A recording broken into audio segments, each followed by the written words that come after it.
Hello, I'm Jim Lampley. Welcome to this look back at the stories behind Hagler Hearns, possibly the most memorable fight in 30 years of boxing on HBO. It's the most hellacious 8 minutes of combat in modern boxing history. A confrontation so starkly violent, it took away the breath of hardened ringside observers. Marvelous Marvin Hagler and Thomas Hitman Hearns entered the ring at the same level of high-risk commitment in 1985. Their flames met, and within seconds, built a bonfire. 15 rounds of boxing for the undisputed middleweight championship of the world. In November 1979, Marvin Hagler, in his 50th fight, finally got a shot at the middleweight title. Although he looked like the winner, the champion, Vito Antuofermo, retained the title on a controversial draw. The decision deepened Hagler's frustration and hardened his resolve to earn the respect and admiration that had always eluded him. The referee said to Pat and I, he stepped aside because when I raised his hand, I want to get a picture with him and I. We stepped aside and they called it a draw.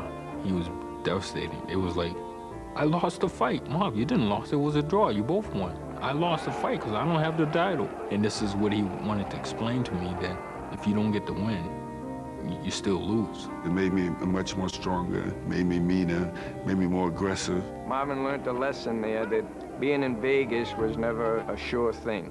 From that point on, Marvin said, these right here are gonna be my judges from now on. 10 months later, in London, Hagler stopped the new middleweight champion Alan Minter in the third round. But his crowning glory turned into a riot rather than a celebration. Full beer bottles are raining down on the canvas and bouncing off. The bobbies came to rescue us. We won the world's title. The belt wasn't presented to us in the ring like you normally do, the new world's champion. We had to run like we did something wrong. I got here the hard way, and I'm planning on staying here. I'm leaving it up to my manager and trainer to figure out who's next, and I'm planning on being here for a long time. Thomas Hearns also planned on establishing his place on the boxing scene. In 1981, the undefeated Hearns, then known as the Motor City Cobra, stood on the cusp of superstar status when he faced Sugar Ray Leonard for the welterweight title.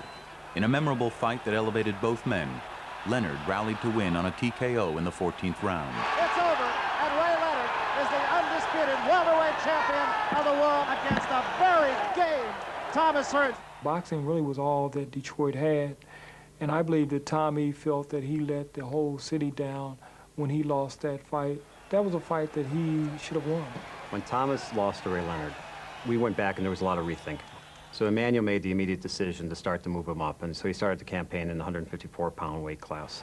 And the thought was, okay, we're just going to go on and we're going to reestablish the image. The images of Thomas Hearns and Marvin Hagler were both born in cities rich with boxing tradition. Hearns' journey began in Detroit, the home of Joe Louis, Sugar Ray Robinson, and the legendary Kronk Jim. In the middle of the city, there's a pillbox-like bunker, brick, red. You go down one flight of stairs. You feel the heat rising as you go down. In some ways, I would imagine it's like Dante's Inferno. In the middle of all this is this little Merlin, this little man, Emmanuel Stewart. The first time that I met Thomas Hearns, he was a little skinny kid, very quiet, very bashful, a little kind of puppy dog-like sad eyes. And even though he wasn't the most talented guy at the time, he would always be back the next day. Tommy Hearns was not a great athlete. In fact, he was a skinny guy who said, I'm tired of people stealing my coats. Can you help me? Emmanuel said, okay. Threw him in there with a kid who was skillful and broke his nose immediately. And then Emmanuel looked at him to see what his reaction was going to be. And Tommy Hearns straightened his nose back out and went back in there. It was like part manager, trainer, but also like a father to some degree too, being that he, like I, came from a fatherless home. We spent so much time together. After a while, Emmanuel did become something like a father figure to me. Not just to develop me as a fighter, but to develop me as a young man. In Brockton, Massachusetts, the hometown of Rocky Marciano, Marvin Hagler would find a boxing family of his own under the guidance of brothers Goody and Pat Petronelli. From 1969 to 73, Marvin worked with Pat and Goody, who had a construction company. Me and Marvin both were young laborers on the job, and we'd do the bulwark. I worked construction for 8 years, and while I was digging, I was thinking, there's got to be a better way. He had said that he's going to become champ, and he did. When he came out of here, he referred to us as Whiteys. And, you know, I had a kick out of that, and it took him a while to really get to trust us Whiteys. The Petronellis, for me, they've been like a father and a brother. I was able to talk about anything under the sun with them, to share even things that when I was upset or my personal life or whatever. It was climbing that mountain together, Pat, myself, and Marvin. It was a triangle. There's nothing stronger than a triangle. Despite the support of the Petronellis, Hagler simply didn't feel respected inside the ring. So he went to a court of law to get what he couldn't get in the court of public opinion. Marvin wanted to be called Marvelous. We tried to educate the general public to the name Marvelous Marvin. We thought we had done it until we ran up against the guy who was in charge of ABC Sports, and he said, if you want us to use the name Marvelous Marvin, go to court. So I rose to the challenge. I asked the probate court judge to change the name of Marvin Nathaniel Hagler to Marvelous Marvin. It wasn't like he grew up always wishing his mom had called him Marvelous, you know? I mean, it was a need inside him. I really felt as though I never got the respect which I deserve in the beginning part of my career. And I just remember when Joe Frazier had said, you know, you got 3 strikes against you, 1 you're southpaw, 2 you're good, and 3 you're black. While people were hesitant to face Hagler, the lanky Thomas Hearns didn't have the look of a future world champion. He looked like you could blow him over, but out of nowhere, he possessed this punch. And it was almost like there was Tommy's body, and then there was this right hand that was from another person. It was demonic. When Tommy hit people with his right hand, most of his career, they disappeared like those people in that Star Wars, you know, they vaporized. That right hand goes it's over. He hit him with some right hand. The way that he struck with such deadly force and precision accuracy, it was only natural to give him some kind of devastating name. Ring magazine put him on the cover in a gangster suit with a machine gun, calling him the Hitman. In 1982, a retired Sugar Ray Leonard refused a rematch with Thomas Hearns and also brushed aside a showdown with Hagler. A fight with this great man, this great champion, Marvelous Marvin Hagler, could be one of the greatest fights in the history of boxing. But unfortunately, it'll never happen. Hagler and Hearns turned their attention to each other and were set to meet in May of 1982. But an injury to Hearns' right hand forced a postponement. Marvin found out that the fight with Hearns was off, and I've never seen him so angry. I mean, he just wanted to fight this guy so badly. He started complaining about his little baby pinky. You know how many people will give $1 million for that little baby pinky? For $1 million, I cut that thing off. For 2 years, Hagler would continue his reign as middleweight champ, while Thomas Hearns, now fighting at 154 pounds, would put Hagler on notice. His shocking second-round knockout of the legendary Roberto Duran sounded the return of the hitman. Oh, he's out, he's out. He was out before he hit the canvas. If there's a sweet spot in boxing, it was that night where Hearns' fist met the point of Roberto Duran's chin. He was out cold, just boom, out. He looked like 140 pounds of pancake batter, just splat, down he went. When I hit Roberto Duran, it seemed like it was just a thrust of power just went through my arm. After humiliating Duran, a confident Thomas Hearns would move up to the 160-pound weight class, and the long-awaited showdown was set. Hostilities between the two fighters grew during a 20-city press tour. Keep that belt by your bed, because it'll be the last time you see it. When he would pull a little baseball cap on, war across the top, you knew, and I think Thomas Hearns knew, that it was about war with Hagler. It's a mental toughness, and that's what I feel. War, that's what's on my mind. Marvin was even more quiet than Tommy and said less. So in order to make the press conferences interesting, Thomas Hearns had to be the outgoing, talkative one. And come April 15, in 3 rounds. I would be the greatest. I finish hitting with 1, 2, 3. I want to back off him just a little bit so I can hit him with 4. Just back off.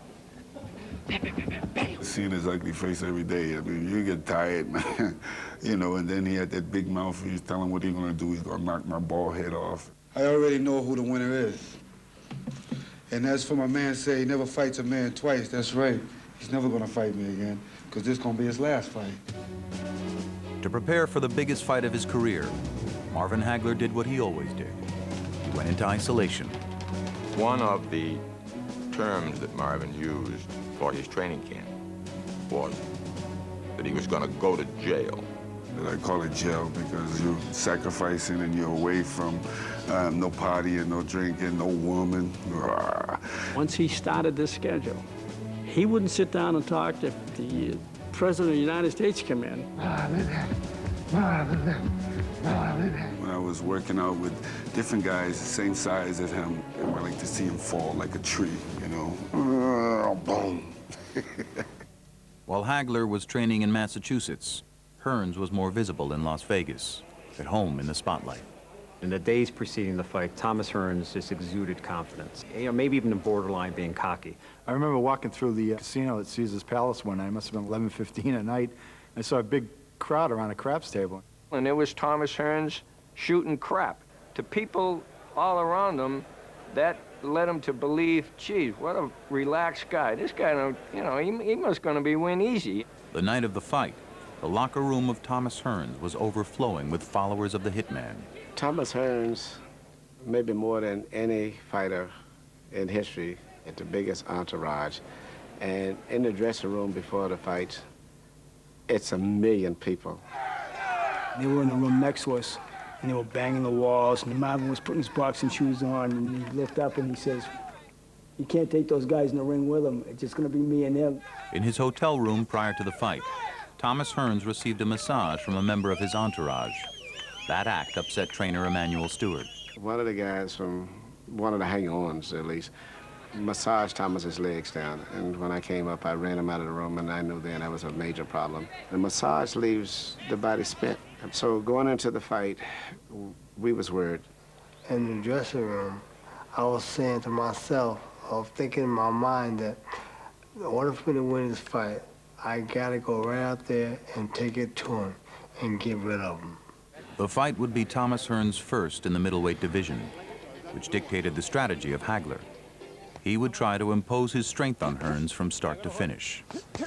He'll have to start earlier because he's as ready as he's ever been. He's the best shape he's ever been in his life.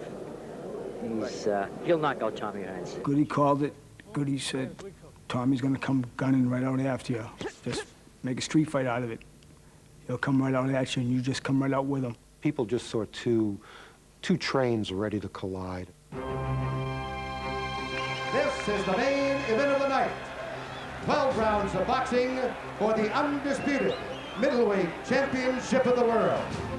I think when people saw them come in, Hagler and Hearns, and they looked at these two men who sometimes lived in Sugar Ray Leonard's shadow, and they said they are desperate to win this fight because their legacy could depend on this. And the entourage now of Thomas Hearns making its way toward the ring here. Marvelous Marvin Hagler, of course. He had his game face on, Ray, somewhere around Thursday. Everybody expects to see a contest here decided by their strength, decided by their styles, decided by their will. This was going to be high megaton action. One guy who's called a hitman, and the other guy who walks around talking about destroying destruction no matter what you ask him. Marvelous Marvin Hagler. I suddenly noticed Marvin Hagler is beating himself up in his face. Ed Schuyler, the Associated Press, said later, if the introductions had gone one more minute, Hagler would have stopped himself. When they got in the ring, I mean, I could not believe the tension that was in that fight. I'm just cautioning you now. Obey my command at all times. Shake hands, good luck to both of you. When Marvin Hagler came out of his corner, he was carrying with him all the frustrations and broken dreams of his whole life. And he was going to take them all out on somebody else. We're underway. up-tempo right at the opening bell. The moment in that fight was in the first 10 seconds of the fight. You know, I mean, you couldn't get any more up. And it went on for the first 3 minutes of that fight. Tremendous pace in the first round. I expected this, Barry. Both guys are going at it. Hearns getting the better of it right now. I dropped, I stopped, I was hitting with triple I. Man, I was trying to hit him with everything. The second round, these guys would definitely pace themselves. There has been no boxing at all, just fighting him. I went to jump right on top of him, not giving him time to think, not giving him time to use his reach or that right hand. There was a left hand by Hagler that stood Hearns straight up, and a right hand. Both men have felt the wrath of the other. The combinations were unbelievable. They just both were just bashing each other to the point where I felt like sweat coming out of the TV screen. Now that was the right hand of Tommy Hearns, and it did catch Hagler, but he didn't take a backward step there. This is still the first round. Blood on the face of Marvin Hagler again. We can't quite tell where it's coming from. Everything was in fast motion. It was so quickly. I forgot how many rounds it went. Writers from the New York Times and Los Angeles Times and papers from all over the world, they've got their mouths open. This may be the most brutal, even round you've ever seen in boxing. At the end of the first round of that fight, I remember thinking, could there ever have been a better round in the history of boxing? The first round ended. Tommy's told me my right hand is broke. I hit him a little too high up over his head. Just crushed my right hand. He had a hard head. I mean, I couldn't believe how hard his man's head was. I said, man, I see why you keep your head bald and shaved bald, because you got a weapon here. You got a hard weapon. When I think off to the back, the most exciting 3 rounds in boxing, and he did that with a broken hand, it just lets you realize how much courage and determination he had. Broken or not, it was Hagler's ability to withstand Hearns' best weapon that shifted the fight's momentum. After he hit me with the right hand, I think that was his best shot. And I knew for myself that in order for you to knock me out, you better hit me with that ring post because I ain't going nowhere. Nobody could take Hearns' punches. When Hagler shook it off, I remember thinking, the fight's over. Bang, just like that. In the second round, with Hearns' right hand already broken, Marvin Hagler would gain the advantage. That was the hook. Good left hook, and Hearns left his feet. Hearns is hurt. That was the hook again, Barry. Hearns is definitely hurt. Trying to weather the storm here in round 2. Big round for Marvin Hagler.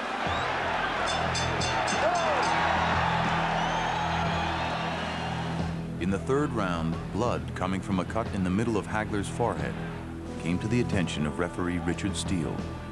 And now we're going to get a moment for the doctor to come in as that cut just opened up. I took Marvin Hagler to the doctor, and the doctor looked at the cut and allowed it to go on. It's not bothering your cut. No, it's not bothering his side. Let him go. I couldn't understand where the cut came from because I don't think it was from a right hand. It wasn't blood over my eyes, and I couldn't understand why the referee was trying to step in and give Tommy more time to rest. In the back of his mind, I'm sure, sensed that here we go again. They're going to find some way to take away from me what I've earned. I'll decide if I can't go on. He knew he had to do something to take it into his own hands. I think his great quote was, he saw blood and he turned into a bull. You remember the game Pac-Man? And so if I just keep, and sooner or later, I'm gonna catch you. Right hand sends Hearns. He doesn't know where he is. Hagler goes in for the kill now. He's gone. He's gone. He's down, and he may be out.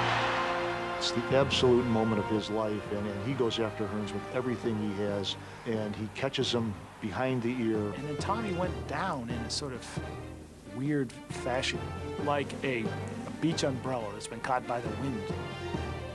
He goes down, and I'm counting. 5, 6, 7. Thomas Hearns' heart is just big as he is. He gets up and collapses in my arms. It's over. This one is history. Marvin Hagler, a tremendous victory. I love the knockout, but I believe that if Tommy would have got up in that fight there, I believe that I never really want to hurt anybody in the ring or kill anybody, but I believe that he was really going to be hurt. For Marvin Hagler, This was the peak of his 12-year career. I told you I was going to eat him up like Pac-Man. I figured once I get through the right hand, then it was all mine. Made us all stand 10 feet high. We picked him up, walked around the ring with him. He was our champ. He's finally got the recognition he should have had. I don't think until that moment that any or many of us realized how important it was to Marvin Hagler to be considered a great fighter. I told you a long time ago that I was a great fighter. You said, not yet. Not yet, you said. You still got to prove yourself. Well, did I do that tonight? This night, Hagler got all he deserved. He had worked for this night and for this moment. He had to decide at some point, how much is this worth to me? And he decided it was worth a lot. And he was rewarded. It was a great thing. While Hagler and his handlers celebrated, the sight of Hearns laid out on the canvas was difficult for his supporters to witness. It was the first time I ever saw Tommy actually down. He was totally drained. One of Tommy's handlers jumped in the ring and lifted him up like a baby. It was bad enough that he got stopped, but he didn't need to be carried back like he was an unconscious slab of meat. Weeks later, I said, Tom, you ever think what would have happened if that fight would have gone the distance? And he said, yeah, one of us would have been carried out. I said, wait a minute, one of you was carried out. After the fight, Hagler and Hearns met face to face. No longer enemies, but partners in history. The man showed his greatness, and then I have to say that it was one damn good fight. Went to visit Marvin. The question was, man, what was you taking? What made you stand up? And Marvin's answer was, I didn't want to fall. I wasn't gonna fall. I was determined to win this fight. I do give a lot of respect for Tommy at this moment, and the fact that, you know, he came to fight. He showed me great skills and a lot of courage. Hearns is remembered today as a great champion who came up a little short against the two best fighters of his time. Those two fights, Hearns had his two golden moments and lost them both. That's what he's remembered for. He put on a hell of a fight twice, but he didn't win it either time, and it's not as good as winning. I really hate even doing this interview for this. Anytime those fights are ever brought up, I leave because I relive the pain too much. My place in history, I leave it up to the people that can call the shot. Well, wherever they place me, I'm be happy. I'll be satisfied because they don't have to place me at all. Now Marvin Hagler was considered marvelous in the court of public opinion as well as the court of law. It came brutally, it came against all odds, but it came the way everything had come from Marvin Hagler. That's the way I had to do it. That's the only way. That is how sweet it is. That performance became his identification badge for the rest of his career. Those 8 minutes transformed him from just being a terrific pro into a star. One should grab oneself one of these Red Guard sports sticks because one would hate to be considered malodorous by one's chums. And one of the great middleweights of all time. The victory over Hearns would be the peak of Hagler's career. He would have one more super fight against Sugar Ray Leonard. Hagler would lose a split decision and retire, never putting a pair of gloves on again. But no matter what happened later, Marvin Hagler and Thomas Hearns' performance on April 15, 1985 will always be remembered for boxing's most unforgettable 8 minutes. For great stars to do that, to put themselves on the line, take all those risks in that big moment on the stage is so rare that it has a timeless, epic quality to it. Because of Hagler's abrupt retirement 2 years later, there would be no rematch of Hagler-Hearns, no sequel to dilute or diminish the impact of their abbreviated street fight. And for Hearns, just as had been the case following his heartbreaking loss to Leonard 4 years before, his image as a great warrior was further enhanced. Hearns' career proves that great fights can establish a fighter's greatness, whether the record shows he won or lost. Thanks for watching The Tale of Hagler-Hearns.